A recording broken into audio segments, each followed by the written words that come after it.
Au nom du Père et du Fils Saint-Esprit, ainsi soit-il. Mes bien chers frères et sœurs, mes nièces et chers amis, nous continuons notre méditation sur le carême, les 15 derniers jours du carême. Je m'appuie sur le catéchisme abrégé de persévérance de Monseigneur Gaume, la dernière partie, leçon 34. À quoi sont consacrés les 15 derniers jours du carême? Les 15 derniers jours du carême sont consacrés à honorer la passion, les souffrances de notre Seigneur Jésus-Christ. Que fait l'Église pour toucher notre cœur?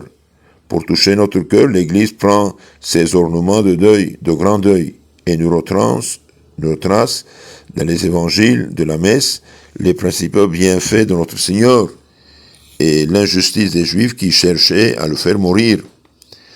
Que fait-elle encore faire? Que fait-elle encore?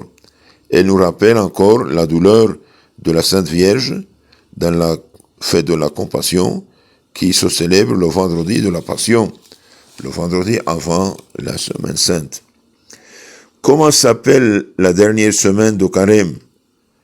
La dernière semaine de carême s'appelle semaine peineuse ou pénale à cause des souffrances de notre Seigneur. Semaine de la xérophagie, parce que autrefois, on n'y mangeait que des choses sèches et qu'on ne buvait que de l'eau. Et si tout ça s'est disparu malheureusement. Comment s'appelle-t-elle encore? Eh bien, elle s'appelle, la dernière semaine du carême, ça s'appelle la Semaine Sainte, à cause de la sainteté des mystères qu'elle nous retrace et de la sainteté qu'elle demande de nous. Grande semaine, à cause du nombre et de la grandeur des événements qui ici sont accomplis. Donc ça s'appelle semaine pénale, semaine sainte en général, aux grandes semaines. Comment passait-on autrefois la semaine sainte? Autrefois la semaine sainte et la semaine de Pâques étaient une fête continuelle. Les tribunaux cessaient de rendre la justice. Le négoce était suspendu. Les princes faisaient grâce aux prisonniers. On payait les dettes des débiteurs. Les ennemis se réconciliaient. Chacun tâchait de se renouveler dans l'esprit de l'Évangile. Donc, quand la société était chrétienne, donc la semaine sainte et la semaine de Pâques, eh bien, les tribunaux étaient fermés, les négoces étaient suspendus, les princes faisaient grâce aux prisonniers, donc libérer les prisonniers, on payait les dettes, ou pardonnait les dettes des débiteurs, les ennemis se réconciliaient, et chacun tâchait de se renouveler dans l'esprit de l'Évangile. Et tout le monde allait à l'église, bien sûr, allait écouter les prophéties au sujet de la passion de notre Seigneur.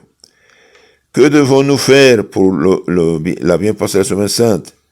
Pour la bien passée, nous devons vivre dans un grand recueillement.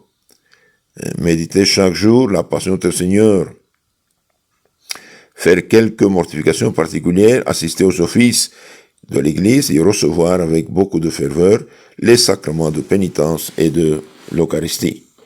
Donc, normalement, la Semaine Sainte, on devrait assister à tous les offices, à toutes les messes, à toutes les lectures des prophéties, et spécialement le chapitre 53 d'Isaïe, prophète, qui nous parle des passions de Christ. Je prends la résolution d'aimer Dieu par toutes choses et mon prochain comme moi-même pour l'amour de Dieu. Et en témoignage de cet amour, je ferai quelques mortifications particulières chaque jour de la Semaine Sainte. Et pourquoi ne pas jeûner toute la semaine, et spécialement l'Église demande de jeûner le vendredi saint, ne pas manger viande, et manger une seule fois au jour, de ce jour. Au nom du Père et du Fils et du Saint-Esprit, ainsi soit.